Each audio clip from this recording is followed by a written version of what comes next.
కార్యక్రమానికి మా అందరినీ కూడా ఆహ్వానించినందుకు మొదటగా అంజి గారికి మా ప్రత్యేక ధన్యవాదాలు తెలియజేస్తున్నాము.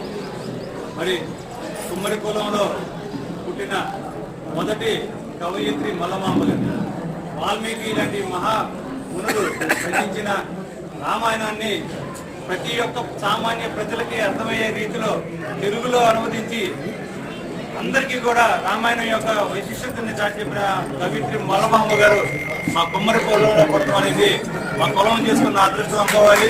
ఆవిడ మా కులంలో ఉన్నందుకు అందరూ కూడా గర్వకారణంగా ఫీల్ అవుతున్నారు.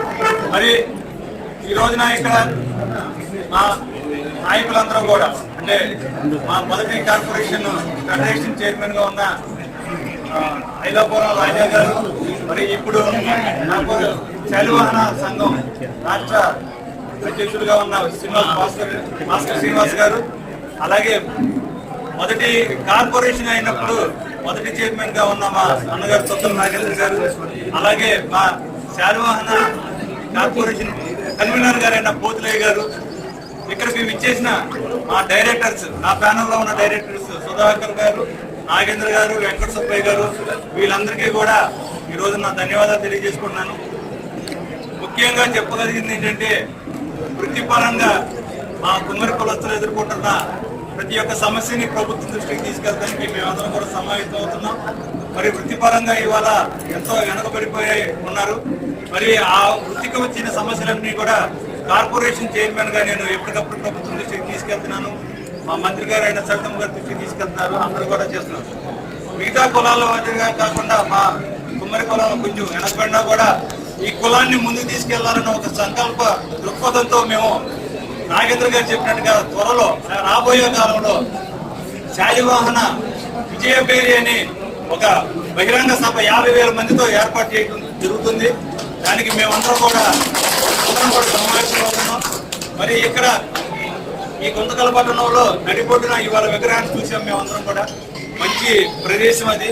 ప్రతి ఒక్కరు కూడా ఆ మల్లమ్మ విగ్రహాన్ని చూసుకుంటా మంచి ప్రదేశంలో ఏర్పాటు చేసిన మరి అంజన్నకి నేను ప్రత్యేకమైన ధన్యవాదాలు తెలియజేస్తున్నాను. అలాగే ఇక్కడ వచ్చిన ఆ శాలివాహన కుటుంబ సభ్యులందరికీ కూడా నా నమస్కారాలు తెలియజేస్తున్నాను. ఈరోజు పవిత్ర మల్లమాంబ విగ్రహావిష్కరణ కార్యక్రమాన్ని చేసి ఎమ్మెల్యే గారు జయరామ్ గారు, అలాగే ఆహ్వానం పలికిన గారు, అలాగే పెద్ద నాగేంద్ర గారు, కార్పొరేషన్ చైర్మన్ ఈశ్వర్ గారికి శుభాకాంక్షలు తెలియజేస్తూ కార్యక్రమాన్ని పెద్ద ఎత్తున నిర్వహించిన వారి తరఫున ఉన్న టీం మొత్తానికి శుభాకాంక్షలు తెలియజేస్తాం. అలాగే మనోడు చెప్పినట్లుగా మన వీళ్ళందరికీ ఉన్న సమస్యలు ప్రభుత్వం దృష్టికి తీసుకెళ్ళి అది సాధించే వరకు ముందుండి నటించాల్సిన బాధ్యత మనందరికీ ఉంది. కాబట్టి చిన్న పెద్ద తేడా లేకుండా మనందరం పదవులతో సంబంధం నిమిత్తం లేకుండా అందరూ ఒక దాటి మీదకి వచ్చి బహిరంగ సభ తయారు చేసుకొని దాన్ని నిర్వహించి సక్సెస్ చేసి మన పిలుపు రాష్ట్ర ముఖ్యమంత్రి దాకా వెళ్ళేదాకా తెలియజేసుకొని దాని తరఫున రాజకీయంగా ఉద్యోగపరంగా వివిధ రంగాలు వృత్తిపరంగా ఉన్న సమస్యలు నేర్చుకుంటారు. జై శాలివాహన, జై శాలివాహన, జై శాలివాహన, జై శాలివాహన.